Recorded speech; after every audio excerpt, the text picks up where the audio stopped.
Good morning all of you. आज अपना नया टॉपिक स्टार्ट हो रहा है, सूखा और अकाल। सूखा और अकाल, ड्रोट एंड फैमिन।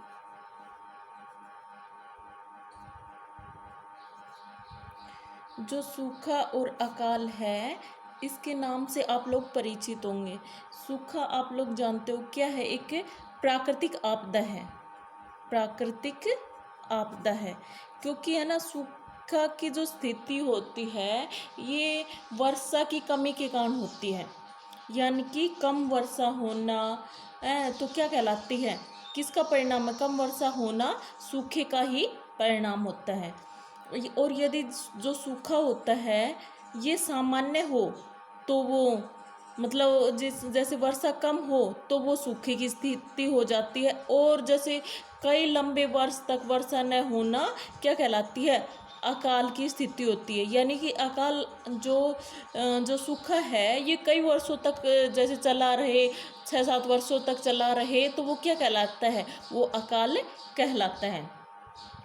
और जो ये स्थिति है सूखे और अकाल की स्थिति, जिससे अनेक प्रकार की आर्थिक हानि हमें होती है, जिसमें जन धन पशु आदि की हमें हानि उठानी पड़ती है।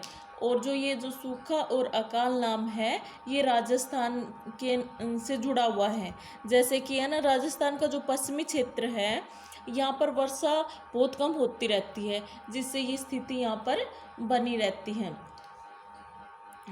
और जो ये स्थिति है सूखा और अकाल की स्थिति, ये मुख्य रूप से है ना तृण जल और खाद्यान्न की कमी के कारण होती है। अकाल की स्थिति, सूखा तो ये होगा बारिश का कम होना, और जब ये बारिश कम होगी तो क्या क्या समस्याएं उत्पन्न हो जाएंगी, तो है ना जल की कमी हो जाएगी, खाद्यान्न की कमी हो जाएगी, और तृण क्या होता है, चारा का अकाल, ये समस्या उत्पन्न हो जाती है। और लगभग हर तीसरे वर्ष राज्य में अकाल की स्थिति बनी रहती है, और कई बार तो लगातार कई वर्षों तक जो अकाल की स्थिति देखी जाती है। इसलिए जो एक पंक्ति कही है, तीजो कुरियो आठवां काल, यानी कि प्रति 3 साल में, तीजो कुरियो प्रति 3 साल में अर्ध अकाल आता है, और प्रति 8वां जो साल होता है उसमें भयंकर अकाल की स्थिति होती है। अब है अकाल के प्रकार। इसके जो अकाल आता है इसके कितने प्रकार हैं, तो अकाल है वो मेन रूप से 4 प्रकार का होता है। कौन कौन सा है? जल अकाल,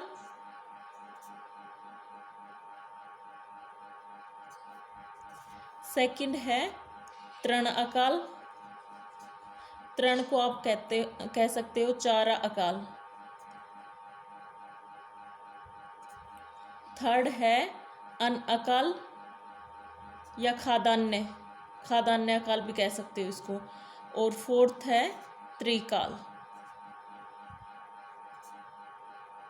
अब आप लोग ये जल, तृण और अन्न तो समझ गए होगी। जल अकाल यानी जल की कमी होना, जल अकाल कहलाता है। तृण यानी कि चारे की कमी होना, और खाद्यान्न की कमी होना अन्न अकाल के अंतर्गत आ जाता है। अब जो त्रिकाल है, त्रिअकाल, इसके अंतर्गत आता है कि तीनों का यानी जल, तृण और अन्न की कमी होना क्या कहलाता है, त्रिकाल कहलाता है। और राजस्थान में जो अकाल है इसका प्रभाव जो पश्चिमी राजस्थान है इसमें अधिक देखा जाता है, और जो दक्षिणी पूर्वी राजस्थान है वहाँ पर वर्षा अधिक होती रहती है, तो वहाँ पर यह अकाल की स्थिति कम देखने को मिलती है। अब इसके ऊपर एक जो दोहा है वो है, पग पुंगल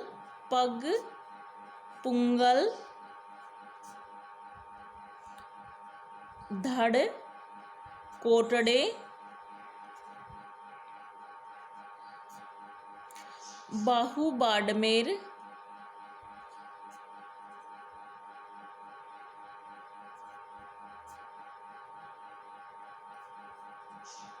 जाए लादे जोधपुर, जाए लादे जोधपुर,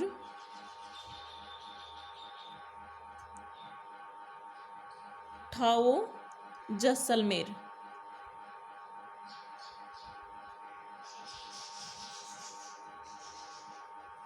ये दो हैं, ये आपको याद करना है, ठीक है। इसका देखो अर्थ, पग पुंगल, यानी पग मतलब पैर, पुंगल कहते हैं बीकानेर का जो एरिया होता है ना उसको कहते हैं कि जो ये अकाल है इसके पैर है ना वो बीकानेर में है। धड़, धड़ मतलब आप अपने जो शरीर का धड़ होता है ना वो धड़ बताया। धड़ कोटड़े, कोटड़े मतलब इसका कोटड़े का अर्थ हो गया कि मारवाड़ वाला क्षेत्र, जो इसका धड़ है वो मारवाड़ में है, ठीक है। और बाहु यानी कि जो इसकी भुजाएं हैं वो बाड़मेर में फैली हुई हैं। और जाए लादे जोधपुर, और आप अगर देखते हो, देखने में ये जोधपुर में भी मिल जाता है आपको, ठीक है। अगर जो अकाल को देखते हैं तो ये जोधपुर में भी मिल जाता है, ठाओ जैसलमेर। और इसका जो ठिकाना होता है या इसका जो आवास है वो कहाँ है, जैसलमेर में है। तो अकाल के बारे में ये दोहा बताया गया है कि अकाल के है ना जो पैर हैं वो तो बीकानेर में है, और इसका धड़ है वो मारवाड़ क्षेत्र में मिलता है, और जो इसकी भुजाएं हैं वो बाड़मेर है वहाँ तक फैली हुई हैं। और अगर हम देखते हैं, देखने में तो हमें ये जोधपुर में भी मिल जाएगा, और जो इसका मेन ठिकाना है वो कहाँ है, जैसलमेर में है। तो आपको जो ये दोहा दे रखा है ये आपको याद करना है। अगला है जो राजस्थान में जो राष्ट्रीय कृषि आयोग है, इसने 11 जिलों में उनको मरुस्थलीय जिला घोषित किया है, 11 जिलों को, ठीक है। किसने, राजस्थान के राष्ट्रीय कृषि आयोग ने। और उसके अंतर्गत कौन कौन से जिले आ जाते हैं, जैसे जैसलमेर है, बाड़मेर, बीकानेर, जोधपुर, नागौर, चूरू, पाली, जालौर, सीकर, झुंझुनू, श्रीगंगानगर, ये मरुस्थलीय जिले हैं। आप जैसे आप पिछले राजस्थान का भौतिक स्वरूप है ना उसमें हम पढ़ चुके हैं कि जो पश्चिमी जिले कौन कौन से, यानी कि जो मरुस्थलीय एरिया है ना उनमें ये जिले सम्मिलित हैं।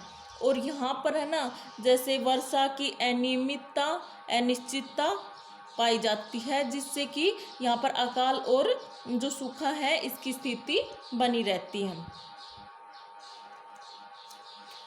और राजस्थान के जो ये 11 जिले हैं इनमें जो वर्षा है ना वो तो अनियमित बता चुकी हूँ, यानी कि समय पर नहीं होती है। अनिश्चित, कभी मतलब थोड़ी बहुत अधिक हो जाती है, कभी कम हो जाती है, उसका टाइम भी नहीं है। और यहाँ पर जो टेम्परेचर है, तापमान है, वो भी अधिक पाया जाता है, जिससे कि यहाँ पर पानी की कमी रहती है। पानी की कमी के कारण राजस्थान के जो ये एरिया है पश्चिमी मरुस्थलीय क्षेत्र, यहाँ पर ये अकाल की स्थिति आमतौर पर दिखाई देती है, ठीक है। और जो आपने नेक्स्ट वीडियो आएगी उसमें हम राजस्थान के जो प्रमुख अकाल हैं, इसके क्या कारण हैं और इसको निदान और उपाय कौन कौन से हैं उसके बारे में पढ़ेंगे। Thank you.